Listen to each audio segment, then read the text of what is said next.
Hi friends, ಬೆಣ್ಣೆನಗರಿ Sheila ಮಾಡುವ ನಮಸ್ಕಾರ. Mixie jar ಒಳಗೆ ಹಿಟ್ಟು ಹೇಗೆ ಕಲಸೋದು ಅಂತ ನಾನಿವತ್ತು ತೋರಿಸ್ಕೊಡ್ತಾ ಇದ್ದೀನಿ. ಮತ್ತು ಚಪಾತಿ ಎಷ್ಟು ಸ್ಮೂತಾಗಿ ಆಗುತ್ತೆ ಅಂತ ಅದನ್ನು ತೋರಿಸ್ತೀನಿ.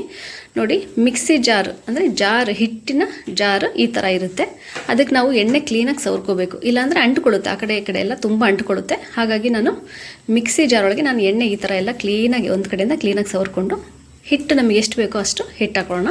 ನೋಡಿ, ಕ್ಯಾಪ್ ಮುಚ್ಚಿಬಿಟ್ಟು ಅದಕ್ಕೆ ನಾವು ಸ್ವಲ್ಪ ಉಪ್ಪು ಹಾಕೊಳ್ಳೋಣ. ಉಪ್ಪು ಸ್ವಲ್ಪ ಎಣ್ಣೆ ಹಾಕ್ಕೊಂಡು ಮಿಕ್ಸಿ ಮಾಡೋಣ. ಅದು ಕ್ಲೀನಾಗಿ ಮಿಕ್ಸ್ ಆಗುತ್ತೆ.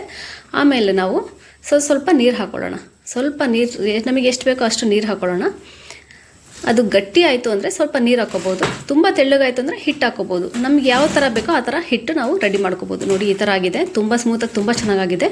ಅದು ನಾವು ಸ್ವಲ್ಪ ಅದನ್ನು ತೆಗೆದುಬಿಟ್ಟು ಸ್ವಲ್ಪ ಕೈಯಲ್ಲಿ ಸ್ವಲ್ಪ ಎಣ್ಣೆ ಹಚ್ಕೊಂಡು ಕ್ಲೀನಾಗಿ ಸ್ವಲ್ಪ ಸ್ಮ್ಯಾಶ್ ಮಾಡಿದ್ರೆ ಆಯಿತು. ನೋಡಿ, ಎಷ್ಟು ಚೆನ್ನಾಗಾಗಿದೆ. ನೋಡಿ, ಎಷ್ಟು ಸ್ಮೂತಾಗಿ ಆಗಿದೆ ಅಂದರೆ ನಾನು ಚಪಾತಿ ಮಾಡಿ ತೋರಿಸ್ತೀನಿ ಯಾವ ಥರ ಆಗುತ್ತೆ ಅಂತ.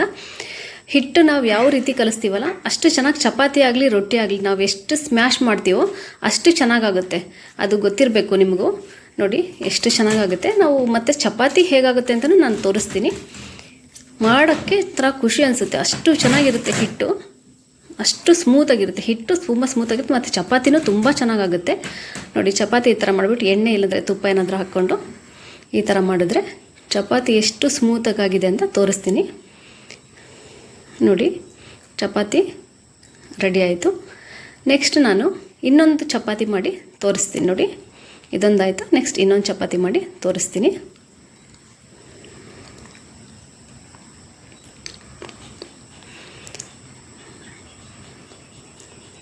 ತಿನ್ನಕ್ಕಂತೂ ತುಂಬ ಚೆನ್ನಾಗಿರುತ್ತೆ. ಅಷ್ಟು ಸ್ಮೂತಾಗಿರುತ್ತೆ. 2 ತಿನ್ನೋರು 3 ತಿಂತಾರೆ, ಅಷ್ಟು ಚೆನ್ನಾಗಿರುತ್ತೆ. ನೋಡಿ, ಎಷ್ಟು ಸ್ಮೂತಾಗಿದೆ. ನೋಡಿ, ಚಪಾತಿ ಅಷ್ಟು ಸ್ಮೂತಾಗುತ್ತೆ. ನೀವೊಂದ್ಸರಿ ಟ್ರೈ ಮಾಡಿ. ನಿಮಗೆ ಈ ವಿಡಿಯೋ ಇಷ್ಟ ಆಗಿದ್ದರೆ ಲೈಕ್ ಮಾಡಿ, ಶೇರ್ ಮಾಡಿ, ಸಬ್ಸ್ಕ್ರೈಬ್ ಮಾಡಿ. Thank you so much.